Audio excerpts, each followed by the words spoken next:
Assalomu alaykum, qandoqlar, yaxshimi? Salomat qolsin inshaalloh. Men bugun o'zim eng yaxshi ko'rgan tatlardan birisi qozonda bir tatlisi. Duxovkasiz shuni qilmoqchi. Oldi bilan quruq bir qozonimning ichiga 1 litr sutni olaman.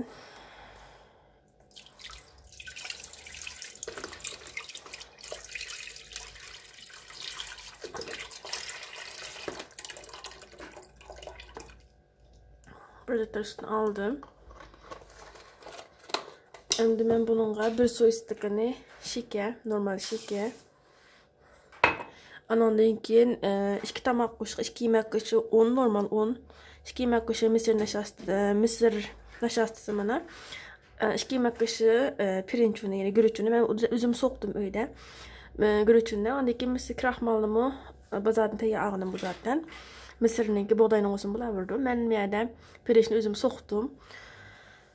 Bunu men bir elgakdan o'tkazman.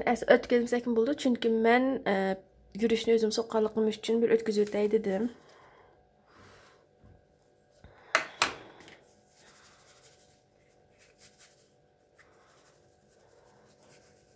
Mana ko'rganinglardek, men un jismlarini tas qilib oldim. Endi buni men chalg'uchim bilan yaxshi aralashtirib olaman. Tugrak bo'lib qolmasin deb.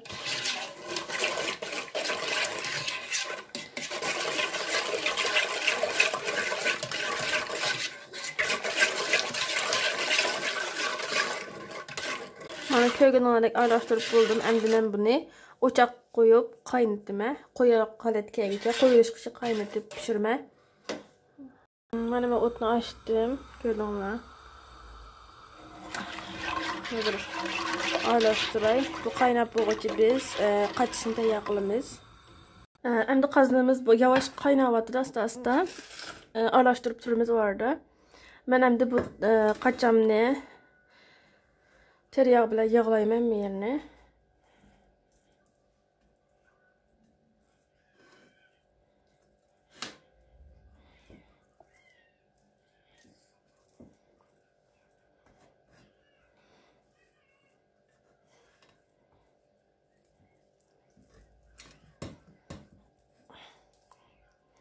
Çoxuma qozondagi qaynayotgan nimalarni aralashtirib turishinglar kerak, chunki kuyib ketib qilib yoki bo'lmasa tugida ko'p qoladi.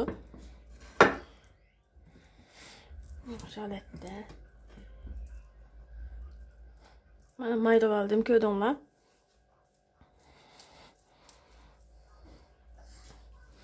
Shalatda maylab bo'ldim. Endi buning ustiga muvofiq miqdorda şeker chachaman. Pudr şekeri, undaki şeker çaçsanlar bo'ldi. Men normal şeker çaçdım. 2 qo'shqini chachib etsanlar bo'ldi. Bekchiq chachishning hojati yo'q.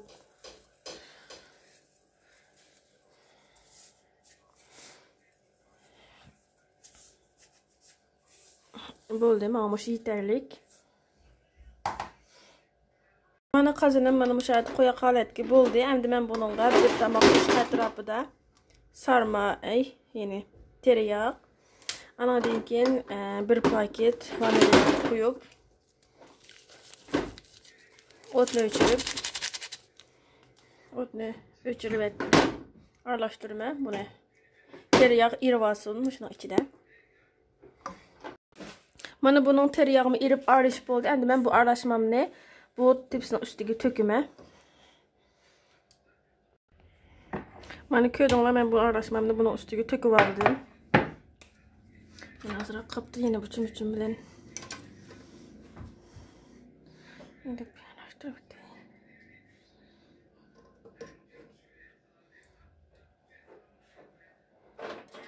Bu qozonimning turi sal kuyib ketibdi.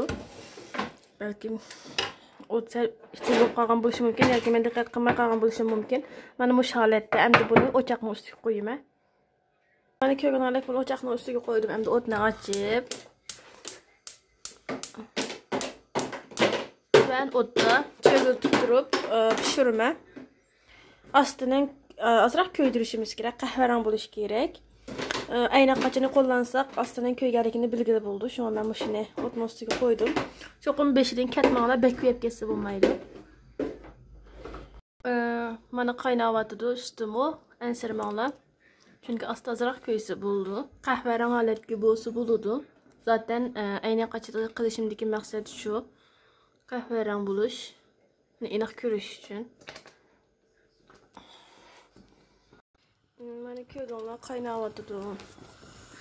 Mana bu rengi keldi. Shunda bo'lish kerak. Hamma atrofini tekshir holatda cho'g'itib turib, mushattirib shunda qilishimiz kerak.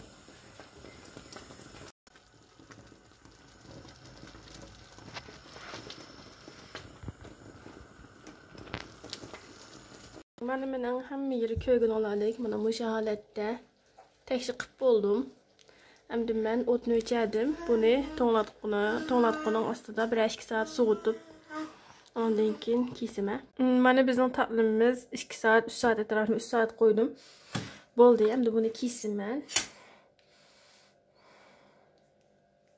Buni 4 burchak shaklda osonlanib bo'ladi yoki qatlab turib, buni qatlab osonlanib bo'ldi. Sonlarni qanday ag'onlar kelsa.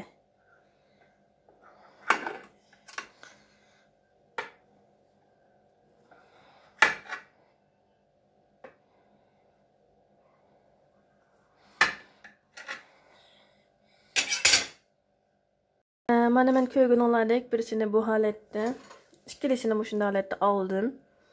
Mana ko'rgan oladek. Endi buni ta'min etib boqay.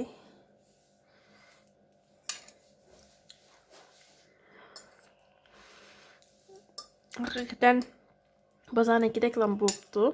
Hech qanday bir nima yo'q. Mush holatda sinab boqqan bo'ldi inshaalloh.